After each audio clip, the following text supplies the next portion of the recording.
vous invite à poursuivre notre culte par la lecture de la parole de Dieu. Nous lirons ce matin un texte dans l'évangile de Marc, au chapitre 10, les versets 17 à 27.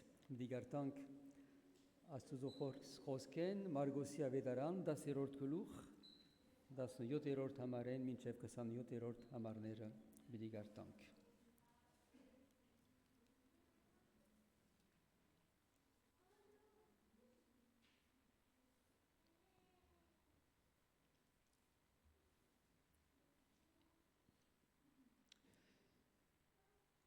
Comme Jésus se mettait en chemin, un homme accourut et se jetant à genoux devant lui, « Bon maître, lui demanda-t-il, que dois-je faire pour hériter la vie éternelle ?» Jésus lui dit, « Pourquoi m'appelles-tu bon ? Il n'y a de bon que Dieu seul. Tu connais les commandements. Tu ne commettras point d'adultère, tu ne tueras point, tu ne déroberas point, tu ne diras point de faux témoignages, tu ne feras tort à personne.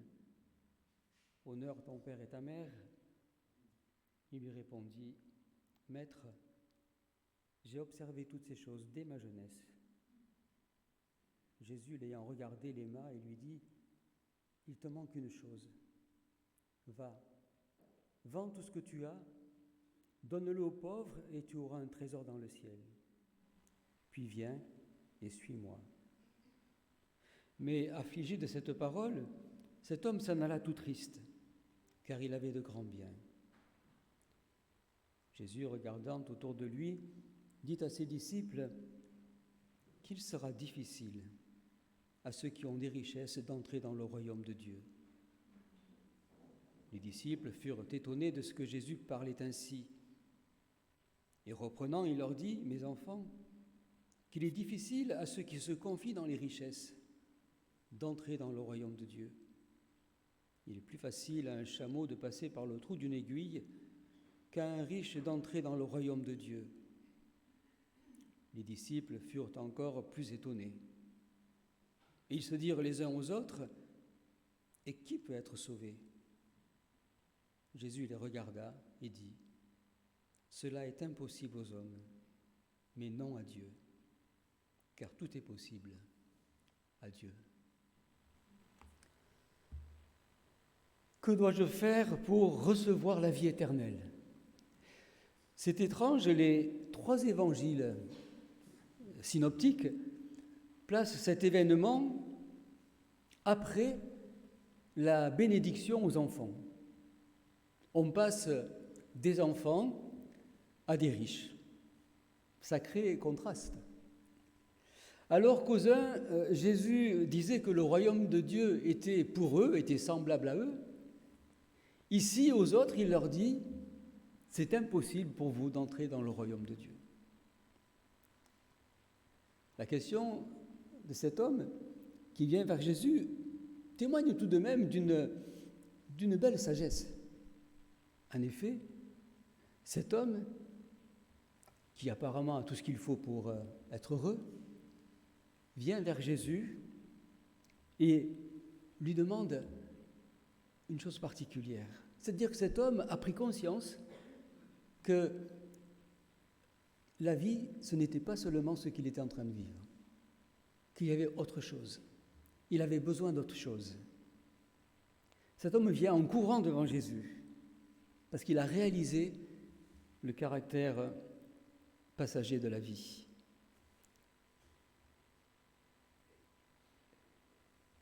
Et cet homme, finalement, nous dit le texte, Jésus l'aima. Il y a une sagesse que nous devons nous aussi avoir et de nous laisser ce matin questionner aussi par ce texte. Quel message recevoir pour notre vie ? En quoi cet événement peut venir nous rejoindre à nous ? Que dois-je faire pour avoir la vie éternelle ? On pourrait dire que cet homme pose la question essentielle, une question que chaque être humain devrait se poser dans la vie. Au lieu de vivre de façon insensée, comme si cette vie était éternelle. Et on voit que Jésus apprécie cet homme. Il l'aima. Il l'aima même s'il connaissait la suite de l'histoire, que cet homme allait finalement le rejeter. Ce qui nous rappelle à quel point, finalement, Dieu aime tout être humain, que ce soit ceux qui lui obéissent comme ceux qui ne lui obéissent pas. Dieu aime tout être humain.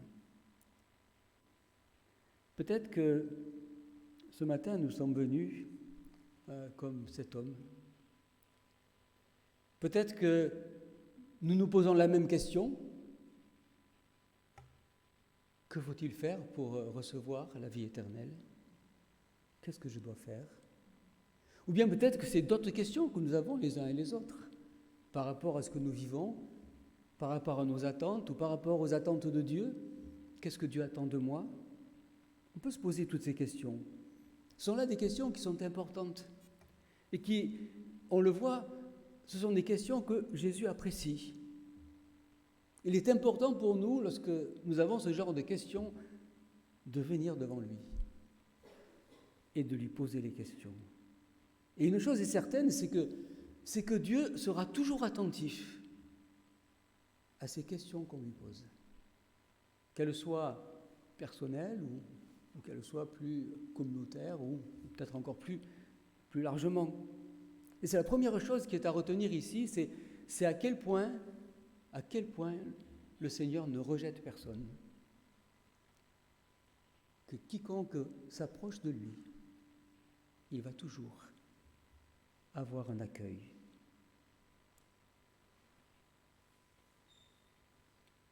La suite du récit est un peu étrange. Tout d'abord, Jésus va répondre à la question. Et on peut dire qu'il va répondre à la question en 2 temps. Dans un premier temps, la réponse de Jésus va être, tu connais les commandements. Et Jésus va évoquer toute la partie, je dirais, la partie relationnelle, humaine, sociale, des 10 commandements. Il ne va pas évoquer les premières, mais les secondes. Ce sont des commandements qui sont assez clairs, sont importants pour, si nous voulons vivre ensemble, et on peut dire que même la société les a retenus, pas tous peut-être, mais en tout cas en grande partie. Ne pas tuer, ne pas voler, ne pas mentir, pas d'adultère, respecter ses parents. Dirons que ce sont des choses qui sont tout à fait naturelles. Et là, notre homme, comme nous certainement, nous nous disons que tout va bien, que nous allons bien. On se dit peut-être, ouf, ça ne va pas si mal que ça, merci Seigneur, jusque-là c'est bon, j'ai bien fait de venir, j'ai bien fait de poser la question, c'est sympa, si c'est tout ce que tu me demandes, ça va. Parce qu'on entend souvent, autour de nous, les gens qui disent, moi j'ai pas tué, j'ai pas volé, j'ai pas... Oui, c'est vrai. Et je pense que chacun d'entre nous ici, nous pourrions dire la même chose. C'est très sympa, ça me va. Mais Jésus ne s'arrête pas là. Jésus va aller plus loin dans sa réponse. La deuxième partie de la réponse, c'est bien ce que tu fais là, mais va. Ce que tu as, vends-le, donne-le aux pauvres. Il te manque une chose. Et puis viens, suis-moi. Et c'est alors que les choses se gâtent. Parce que le défi que Jésus va lancer à cet homme est un grand défi. Et avouons que si Jésus nous lançait ce défi aujourd'hui, peut-être que, je ne sais pas comment nous réagirions s'il nous demandait cela. Difficile de savoir ce qui a été le plus difficile pour cet homme.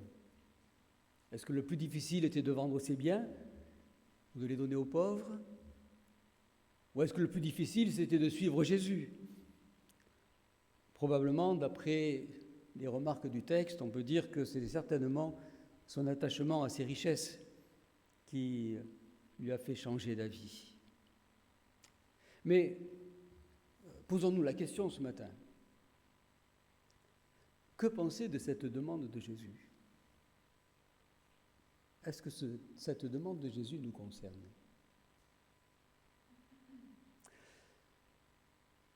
Faudrait-il obtempérer pour être sauvés? Devrions-nous, nous aussi, tout quitter, consacrer nos vies à suivre Jésus, comme certains l'ont fait dans le passé, comme certains le font encore aujourd'hui? Est-ce que tout le monde est appelé à ça? Et est-ce que c'est à travers cela que l'on peut être sauvé?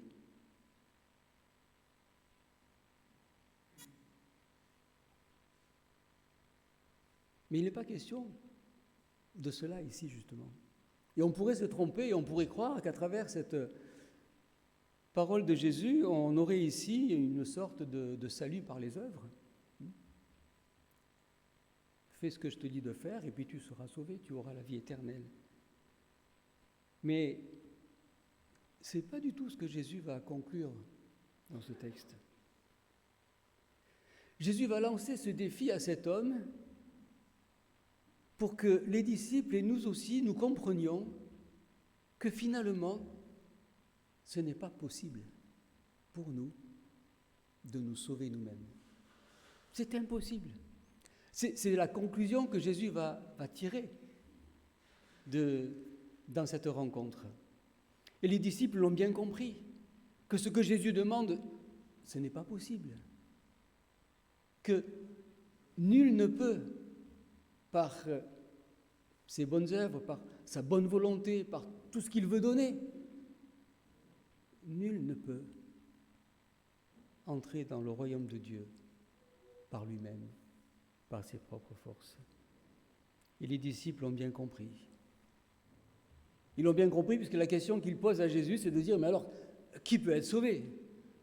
Si tu nous dis qu'il faut faire ça et que personne ne peut le faire, qui peut être sauvé?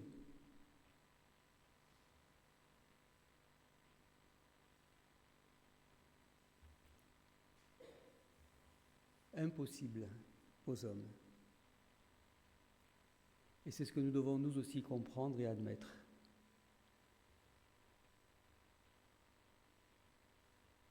Que ce n'est pas notre spiritualité qui peut nous sauver.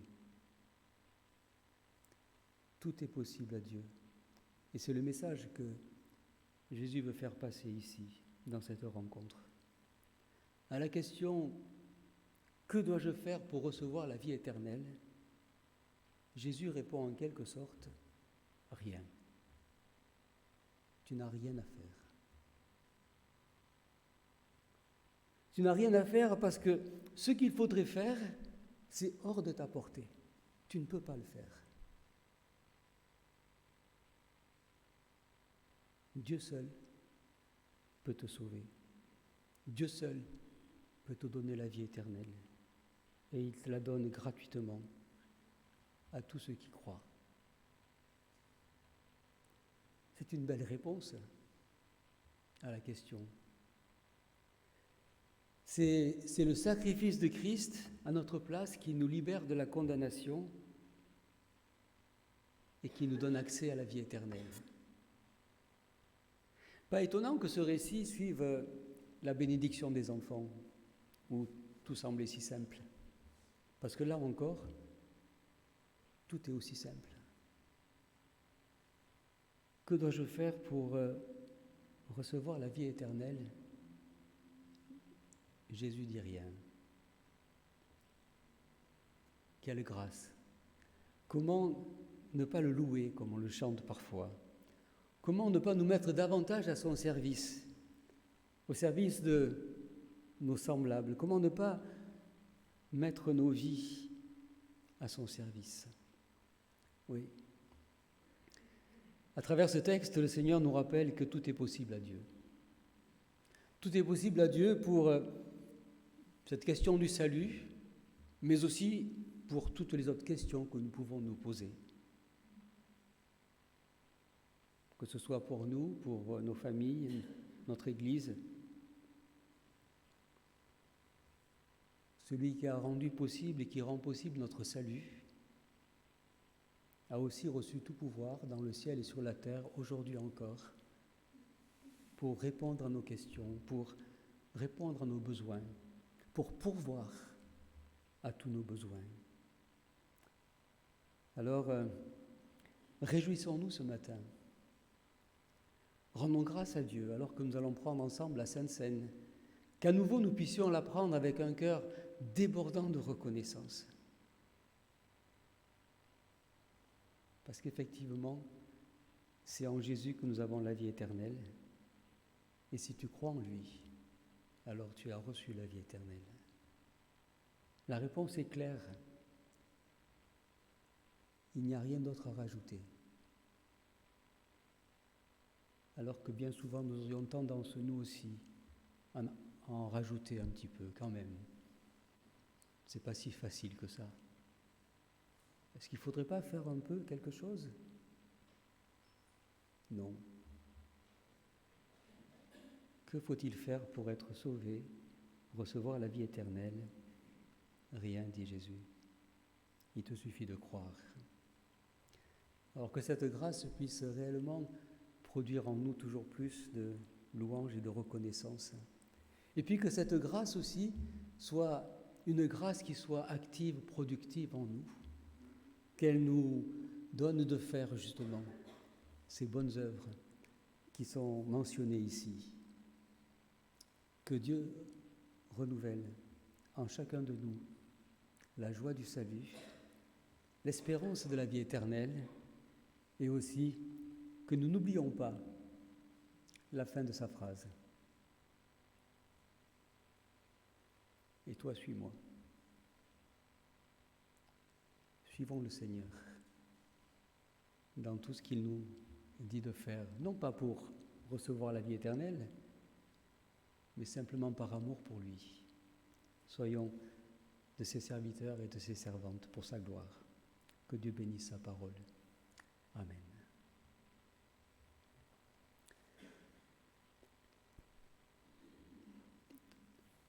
Je continuerai en lisant le texte en arménien et en disant également un résumé de ce message en arménien. Dit Sharunagenk Hayerenov. Գարտացինք Մարգոսի ավետարան 10-րդ գլուխ 17-րդ համարեն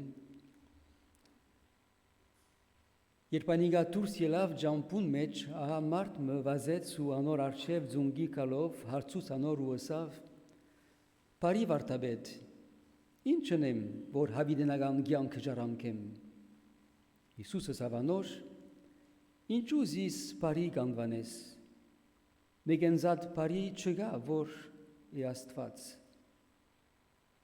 Բادرանքները գիտես, շնություն միաներ, սպանություն միաներ, քողություն միաներ, սուդվգայություն միաներ, զրգանք միաներ, քու հայրդ ու մայրդ բադվե,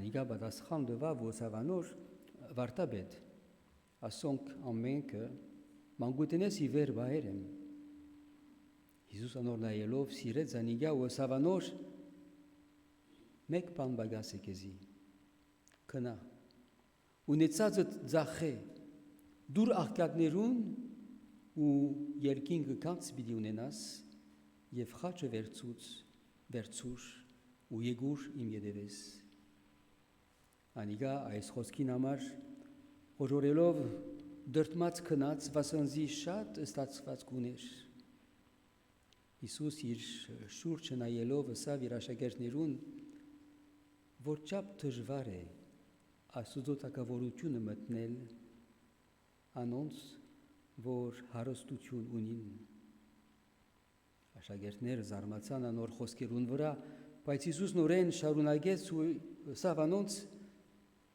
որտյակներ, որ չափ դժվար է Աստուծո թագավորությունը մտնել իրենց հարստության հուսացողներուն։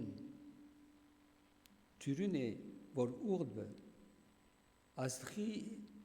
Ասերի ձագեն անցնի, կանտե հարուստը Աստուծո թագավորությունը մտնե։ Անոնք խիստ շատ զարմացան ու ասին իրարու, ալ ով գրնա բրգվիլ։ Հիսուս անոնց նայելով ըսավ, adică martoți gorme angarelie, բայց ոչ Աստուծո գորմե։ Կանզի Աստուծո գորմեն ամեն բան գարելի է։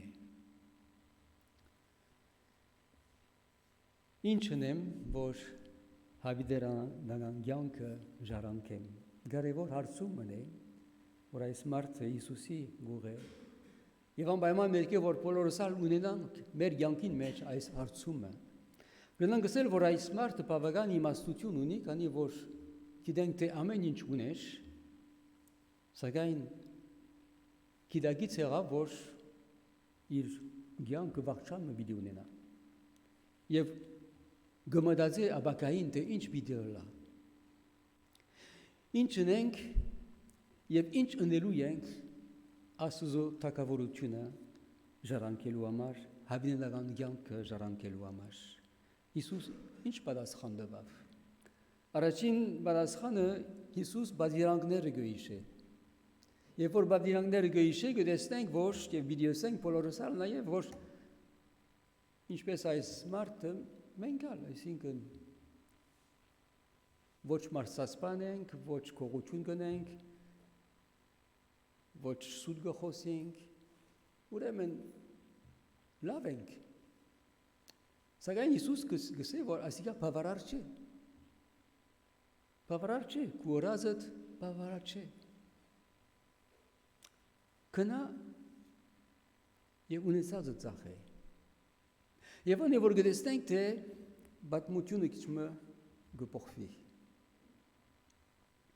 Հիսուս դեսա, որ այս մարդը ավելի հույս կտներ իր ունեցածներուն վրա, քան թե Աստուծո վրա։ Եվ Հիսուս կջշտե, այսինքն գսև թե որչափ դժվար է Աստուծո թակավորությունը մտնել իրենց հարստության հուսացողներուն։